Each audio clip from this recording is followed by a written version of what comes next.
സംസ്ഥാനത്ത് ഉപതെരഞ്ഞെടുപ്പ് നടക്കുന്ന വയനാട് ലോക്സഭാ മണ്ഡലത്തിലും ചേലക്കര നിയോജക മണ്ഡലത്തിലും ശക്തമായ പോളിംഗ്. വയനാട്ടിൽ ഇതുവരെ 40.64% പേർ വോട്ട് രേഖപ്പെടുത്തി. ചേലക്കരയിലും പോളിംഗ് 44.35% പിന്നിട്ടു. വൈകിട്ട് 6 മണി വരെയാണ് പോളിംഗ്. വിശദാംശങ്ങളിലേക്ക് പോകാം. ചേലക്കരയിൽ നിന്ന് ആനന്ദ് പുത്തൂരും വയനാട് നിന്ന് അർജുൻ PS ചേരുന്നു. ആനന്ദിലേക്ക്. ആനന്ദ്, ചേലക്കരയിൽ ശക്തമായ പോളിംഗ് ഒരുപടി മുന്നിട്ട് പോവുകയാണ്. രാവിലെ തുടങ്ങി അങ്ങനെ കൃത്യമായി അത് ഉയരുന്നതും നീണ്ട നിര എല്ലാ ബൂത്തുകളിലും കാണുന്നതാണ്. പക്ഷെ സമയം ഇത് ഉച്ചയാണ്, അതുകൊണ്ട് അല്പം മന്ദഗതിയിലായിട്ടുണ്ടോ? പോളിംഗ് ആണ് ചേലക്കര നിയോജകമണ്ഡലത്തിൽ പൂർത്തിയായിട്ടുള്ളത്. ഈ ചൂട് പൊതുവെ കുറവുള്ളത് ആളുകളെ പോളിംഗ് ബൂത്തിലേക്ക് അടുപ്പിച്ചിട്ടുണ്ട്. പ്രത്യേകിച്ച് കഴിഞ്ഞ 2 ദിവസങ്ങളിൽ ഈ പ്രദേശത്ത് വലിയ ചൂടായിരുന്നു. പക്ഷെ ഇന്ന് കാലാവസ്ഥ ഏതാണ്ട് അനുകൂലമായി നിൽക്കുന്നതുകൊണ്ട് തന്നെ ഉച്ച സമയത്തും ഈ ബൂത്തുകളിൽ നീണ്ട നിര കാണാൻ വേണ്ടി സാധിക്കുന്നുണ്ട്. ഈ പഞ്ചായത്ത് അടിസ്ഥാനത്തിൽ പാഞ്ഞാൾ പഞ്ചായത്തിലാണ് ഇതുവരെ ഏറ്റവും ഉയർന്ന പോളിംഗ് രേഖപ്പെടുത്തിയിട്ടുള്ളത്. 39.40% പാഞ്ഞാൾ പഞ്ചായത്തിൽ രേഖപ്പെടുത്തിയിട്ടുള്ളത്. മാത്രമല്ല ഈ ചേലക്കര കെ ബാലകൃഷ്ണന്റെ പഞ്ചായത്തായ തിരുവല്ലാമലയിലും കനത്ത പോളിംഗ് നടന്നിട്ടുണ്ട്. 36.30% എത്തിയിട്ടുണ്ട്. അപ്പോൾ വലിയ BJP സ്വാധീനമുള്ള മേഖലകളിൽ വലിയ ഒരു പോളിംഗ് പൊതുവെ നടക്കുന്നുണ്ട്. വരവൂരിൽ 34.07% പോളിംഗ് ഉയർന്നിട്ടുണ്ട്. ഈ ഉയരുന്ന പോളിംഗ് തങ്ങൾക്ക് അനുകൂലമാണെന്നാണ് NDA പ്രതീക്ഷിക്കുന്നത്. മാത്രമല്ല രാവിലെ തന്നെ സ്ഥാനാർത്ഥി കെ ബാലകൃഷ്ണൻ പറഞ്ഞു ഇത്തവണ എന്തായാലും ചേലക്കര BJP പിടിക്കും എന്ന് തന്നെയാണ്. ചേലക്കരയിൽ കൃത്യമായിട്ടുള്ള വർക്കുകൾ നടന്നിട്ടുണ്ട്. സ്ക്വാഡ് വർക്കുകളുമായി ബന്ധപ്പെട്ടുകൊണ്ടുള്ള പാർട്ടിയുടെ 1 മാസത്തെ പ്രചാരണം ഫലം കാണുമെന്നുള്ള ഒരു പ്രതീക്ഷയിൽ തന്നെയാണ് പൊതുവെ സ്ഥാനാർത്ഥികളും ഉള്ളത്. എന്തായാലും ശക്തമായിട്ടുള്ള ത്രികോണ മത്സരം തന്നെയായിരുന്നു മണ്ഡലത്തിൽ തുടക്കം മുതൽ കണ്ടിരുന്നത്. കെ ബാലകൃഷ്ണൻ സ്ഥാനാർത്ഥിത്തോടു കൂടി തന്നെ ആവേശം പോരാട്ടം കടുത്ത ഒരു കാഴ്ച നമ്മൾ കണ്ടത് തന്നെയാണ്. എന്തായാലും ഈ ക്രമാനുഗതമായിട്ടുള്ള ഈ വോട്ട് വർധനവ് BJPക്ക് വലിയ ഒരു പ്രതീക്ഷ തന്നെയാണ് മണ്ഡലത്തിൽ നൽകുന്നത്. പ്രത്യേകിച്ച് കെ ബാലകൃഷ്ണന്റെ സ്ഥാനാർത്ഥിത്വവും BJPക്ക് ഒരു പടി കൂടി ആത്മവിശ്വാസം നൽകുന്നുണ്ട്. അദ്ദേഹം തിരുവല്ലാമല മുൻ പഞ്ചായത്ത് വൈസ് പ്രസിഡന്റാണ്, ഇപ്പോൾ പഞ്ചായത്ത് അംഗമാണ്. അദ്ദേഹത്തിന്റെ പ്രവർത്തന പരിചയവും അത്തരത്തിൽ ഭരണ കേന്ദ്രങ്ങളിൽ ഉള്ള അനുഭവങ്ങളും എല്ലാം ഗുണമായി മാറും എന്നുള്ള പ്രതീക്ഷയിൽ തന്നെയാണ്. ഇത് സംവരണ മണ്ഡലമാണ് ചേലക്കര, നമുക്കറിയാം. പക്ഷേ ഈ സംവരണ വിഭാഗങ്ങൾ പല മേഖലകളും അത്തരത്തിൽ അടിസ്ഥാന വികസനങ്ങൾ പോലും ഇല്ലാതെ ബുദ്ധിമുട്ടുന്ന ഒരു കാഴ്ചയുണ്ട്. ഇത്തരം വിഷയങ്ങൾ തന്നെയാണ് BJP പ്രധാനമായും ചൂണ്ടിക്കാണിച്ചുകൊണ്ട് തെരഞ്ഞെടുപ്പിനെ നേരിട്ടുള്ളത്. വികസന മുരടിപ്പ് തന്നെയാണ് പ്രധാനപ്പെട്ട ചർച്ചാ വിഷയം. അതുപോലെ തന്നെ കർഷകരുടെ വിഷയങ്ങളും ആരോഗ്യരംഗത്തെ പ്രതിസന്ധിയും എല്ലാം ഈ തെരഞ്ഞെടുപ്പിൽ ചർച്ചയായിട്ടുണ്ട്. എന്തായാലും ഇത്തരത്തിൽ ജനങ്ങൾ അനുകൂലമായി വോട്ട് ചെയ്യും എന്നുള്ള പ്രതീക്ഷയിൽ തന്നെയാണ് BJP ക്യാമ്പ്. കഴിഞ്ഞ തവണ ഏതാണ്ട് 77.77% ചേലക്കര നിയോജകമണ്ഡലത്തിലെ തെരഞ്ഞെടുപ്പിന്റെ വോട്ടിംഗ് ശതമാനം. ഈ മണ്ഡലം 1960 ശേഷം ആദ്യമായാണ് അത്തരത്തിലൊരു ഉപതെരഞ്ഞെടുപ്പിനെ നേരിടുന്നത്. അപ്പോൾ ആ ഉപതെരഞ്ഞെടുപ്പിൽ വലിയ പോളിംഗ് തന്നെയാണ് ഇപ്പോഴും നടന്നുകൊണ്ടിരിക്കുന്നത്. ഒരു 80% പോളിംഗ് എത്തുമെന്നുള്ള ഒരു പ്രതീക്ഷയിൽ തന്നെയാണ് 3 മുന്നണികളും ഉള്ളത്.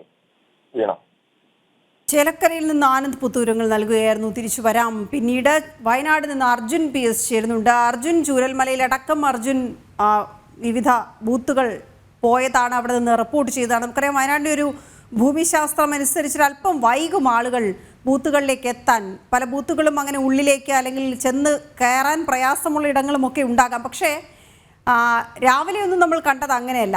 വളരെ വലിയ ആവേശമാണ്. പ്രത്യേകിച്ച് വയനാട് ഒരു വാശി പോലെ ബൂത്തുകളിലേക്ക് എത്തുന്നത് കൂടിയാണ് നമുക്ക് കാണാൻ കഴിയുന്നത്. അവരവരുടെ നിലപാട് വ്യക്തമാക്കുകയാണ് ഈ ശക്തമായ പോളിംഗിലൂടെ എന്നുകൂടി പറയേണ്ടി വരും. ചൂരൽമലയിൽ നിന്നടക്കമുള്ള വിവരങ്ങൾ എന്താണ് അർജുൻ?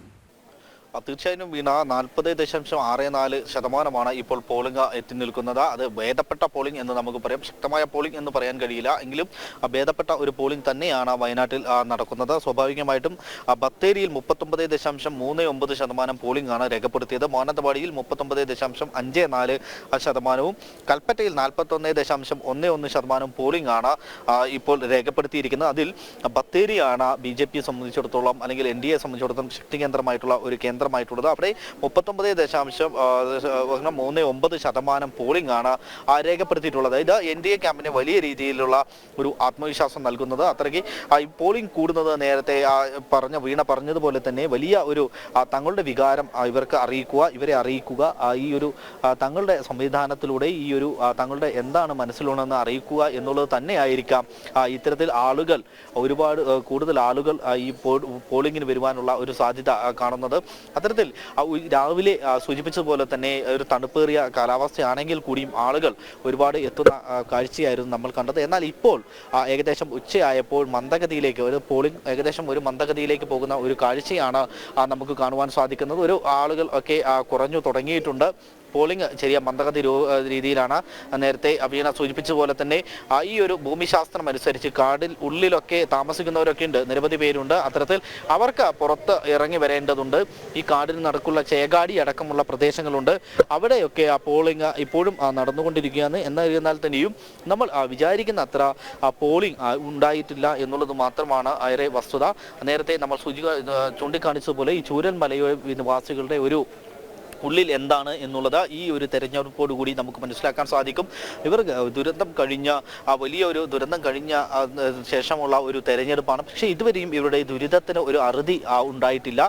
സ്വാഭാവികമായിട്ടും ഇവർക്ക് ഈ ഒരു വാടക വീടുകളിലൊക്കെ താമസിക്കുന്നവരാണ്, ചിലർ ബന്ധുവീടുകളിൽ താമസിക്കുന്നവരാണ്. പക്ഷേ ഇവർക്ക് സ്വാഭാവികമായിട്ടും യഥാർത്ഥത്തിൽ വേണ്ടത് ഒരു സ്ഥിരമായി താമസിക്കാനുള്ള ഒരു സ്ഥലമാണ്. അത്തരത്തിൽ ഇവരെ മാറ്റി താമസിപ്പിക്കാൻ, പുനരധിവസിപ്പിക്കാനുള്ള ഒരു നടപടി ഇതുവരെയും സർക്കാരിൻ്റെ ഭാഗത്തു നിന്നും ഉണ്ടായിട്ടില്ല എന്നുള്ളതാണ് ഏറെ വസ്തുത. അത് ഈ തെരഞ്ഞെടുപ്പിൽ പ്രതിഫലിക്കുമെന്നുള്ളതാണ് നമുക്ക് മനസ്സിലാക്കാൻ സാധിക്കുന്ന. ആ ഒരു തിരക്കായിരുന്നു നേരത്തെ നമ്മൾ കണ്ടത്. എന്നാൽ ഉച്ചയോടുകൂടി ആ പോളിംഗ് ഒരു മന്ദഗതിയിലേക്ക് നീങ്ങുന്ന ഒരു കാഴ്ച കൂടി നമുക്ക് കാണുവാൻ സാധിച്ചിരുന്നു. ബത്തേരിയിലെ ആ ഒരു പോളിംഗ് ശതമാനം കൂടുന്നത് BJP കരുതുന്നത്, അല്ലെങ്കിൽ NDA കരുതുന്നത് അത് തങ്ങൾക്ക് അനുകൂലമായി മാറുമെന്നുള്ളതാണ്. നേരത്തെ നമ്മൾ സൂചിപ്പിച്ചതാണ്. UDF-നെയും LDF-നെയും സംബന്ധിച്ചിടത്തോളം വലിയ ആശങ്ക നിറഞ്ഞ ഒരു തെരഞ്ഞെടുപ്പ് കൂടിയാണിത്. ഈ കിറ്റ് വിവാദമടക്കം തുടരുന്ന സാഹചര്യത്തിൽ UDF വലിയ ആശങ്കയിലാണുള്ളത്. LDF-ഉം അതുപോലെ തന്നെ വലിയ ആശങ്കയിലാണ്. നമ്മളിപ്പോൾ ദൃശ്യങ്ങളിൽ കാണുന്ന പോലെ ഓരോരുത്തരെയും എടുത്തുകൊണ്ട് വന്ന് വോട്ട് ചെയ്യിപ്പിക്കുന്ന കാഴ്ചയാണ് നമുക്ക് കാണുവാൻ സാധിക്കുന്നത്. അതായത് ചൂരൽമല മുണ്ടക്കൈ ദുരന്തത്തിൽപ്പെട്ട ആളുകളൊക്കെ അടക്കം ഇവിടെ വന്ന വോട്ട് ചെയ്യുന്നത് നമുക്ക് കാണാം. അവരടക്കം വന്ന് വോട്ട് ചെയ്യുക എന്ന കാഴ്ചയാണ് നമുക്ക് കാണുവാൻ സാധിക്കുന്നത്. തങ്ങളുടെ സമ്മതിദാന അവകാശം ഏത് വിധേനയും രേഖപ്പെടുത്തുവാനാണ് ആളുകൾ ഇവിടെ എത്തിയിരിക്കുന്നത്. ഇത്തരത്തിൽ വരുന്ന ആളുകൾക്ക് സജ്ജീകരണവുമായി ആളുകൾ തൊട്ടടുത്ത് തന്നെയുണ്ട്. ആളുകളെ എങ്ങനെയൊക്കെ സഹായിക്കാൻ പറ്റുമ്പോൾ ആ രീതിയിലൊക്കെ സഹായിക്കാനുള്ള ആളുകളൊക്കെ ഇവിടെ സജ്ജമായിട്ടുണ്ട്. അത്തരത്തിൽ വലിയ രീതിയിലുള്ള ഒരു പോളിംഗ് തന്നെ ഇവിടെ നടക്കുന്നുണ്ട് എന്നുള്ളത് വേണം നമുക്ക് പറയുവാൻ. ഇതുവരെ ഒരു രീതിയിലുള്ള പറയത്തക്ക രീതിയിലുള്ള ഒരു സംഘർഷമോ അല്ലെങ്കിൽ ആ രീതിയിലുള്ള ഒരു പ്രശ്നമോ ഒരു ബൂത്തിലും ഉണ്ടായിട്ടില്ല എന്നുള്ളത് വേണം നമുക്ക് പറയുവാൻ. സ്വാഭാവികമായിട്ടും നമുക്കിനി വയനാട്ടിൽ പ്രധാന പ്രശ്നങ്ങൾ ഒക്കെ ഇപ്പോഴും നിലനിൽക്കുകയാണ്.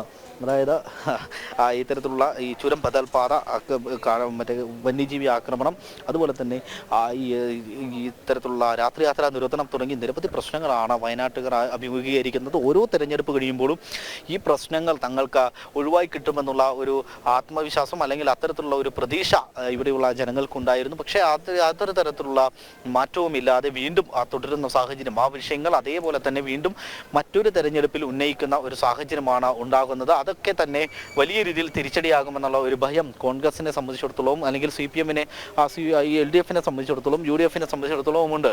ആ ഒരു സാഹചര്യത്തിലാണ് NDA വലിയ രീതിയിലുള്ള ഒരു പ്രതീക്ഷ വെക്കുന്നത്. നരേന്ദ്രമോദി സർക്കാരിൻ്റെ നേട്ടങ്ങൾ എണ്ണി പറഞ്ഞായിരുന്നു ഇത്തരത്തിലുള്ള NDA-യുടെ പ്രചാരണം. മാത്രമല്ല INDIA മുന്നണി, UDF-ഉം LDF-ഉം ഒരു മുന്നണിയായിട്ട് പ്രവർത്തിക്കുന്നത്. അതിനെതിരായി നിൽക്കുന്ന ഒറ്റ മുന്നണി NDA മാത്രമാണ് എന്നുള്ള ആരോപണം നേരത്തെ തന്നെ NDA ഉന്നയിക്കുന്നുണ്ടായിരുന്നു. അത് സാധൂകരിക്കുന്ന തരത്തിലായിരുന്നു LDF-ന്റെ പ്രചാരണം. വലിയ രീതിയിലുള്ള ഒരു പ്രചാരണ പ്രവർത്തനവുമെന്നും LDF-ന്റെ ഭാഗത്തു നിന്നും കണ്ടിരുന്നില്ല. LDF സ്ഥാനാർത്ഥി, അതുപോലെ CPI-യുടെ നേതാവ് സത്യൻ മൊകേരിയാണ് LDF-നായി നിൽക്കുന്നത്. പക്ഷേ അദ്ദേഹത്തിൻ്റെ മുഖമോ അല്ലെങ്കിൽ അത്തരത്തിലുള്ള പോസ്റ്ററുകളോ നമുക്ക് വിവിധ ഇടങ്ങളിൽ കാണാൻ കഴിഞ്ഞില്ല എന്നുള്ളതാണ് വസ്തുത. അങ്ങനെയെങ്കിൽ UDF-നെ സഹായിക്കുവാൻ വേണ്ടി മാത്രമാണ് ഇങ്ങനെയൊരു സ്ഥാനാർത്ഥി ഇവിടെ നിന്നിരിക്കുന്നത്. LDF-ന്റെ വോട്ടുകൾ കൃത്യമായി തന്നെ UDF പോകാനുള്ള സാധ്യതയുണ്ട് എന്നുള്ളതടക്കമുള്ള ഒരു ആരോപണമാണ് NDA-യുടെ ഭാഗത്തു നിന്നുണ്ടാകുന്നത്. ആ ഒരു സാഹചര്യത്തിൽ NDA വലിയ പ്രതീക്ഷയിലാണുള്ളത്. ഇത്തരത്തിൽ തങ്ങൾക്ക് വലിയ പ്രതീക്ഷ തന്നെയുണ്ട് എന്നുള്ളത് തന്നെയാണ് NDA പങ്കുവെച്ചതും. ഈ ഒരു സാഹചര്യത്തിലാണ് ഇപ്പോൾ ഇലക്ഷൻ നടക്കുന്നത്. കഴിഞ്ഞ തവണ വിജയിച്ച, അല്ലെങ്കിൽ ഇവിടെ വിജയിച്ചിട്ടും വീണ്ടും റായ്ബറേലിയിൽ തിരഞ്ഞെടുത്ത രാഹുൽ, അത് വലിയ രീതിയിൽ UDF-നെ ആശങ്കയിലാഴ്ത്തുന്നത്. രാഹുലിൻ്റെ സഹോദരിയാണ് ഇവിടെ മത്സരിക്കുന്നത്. എങ്കിൽ തന്നെയും നാട്ടുകാർക്ക്, അല്ലെങ്കിൽ വയനാട്ടുകാർക്ക് വലിയ രീതിയിലുള്ള ഒരു ആശങ്കയുണ്ട്. അതായത് തങ്ങൾ എന്ത് വിശ്വസിച്ചാണ് ഇനിയും ഇതുപോലെ ഒരാളെ ജയിപ്പിച്ചു വിടുക, തങ്ങളിൽ ഒരാളെ വേണം ജയിപ്പിച്ചു വിടാൻ എന്നുള്ള ഒരു ആഗ്രഹം വയനാട്ടുകാരുടെ മനസ്സിലുണ്ടാകാം. അത് തന്നെയാണ് NDA-യുടെ ആത്മവിശ്വാസമായിട്ടുമുള്ളത്.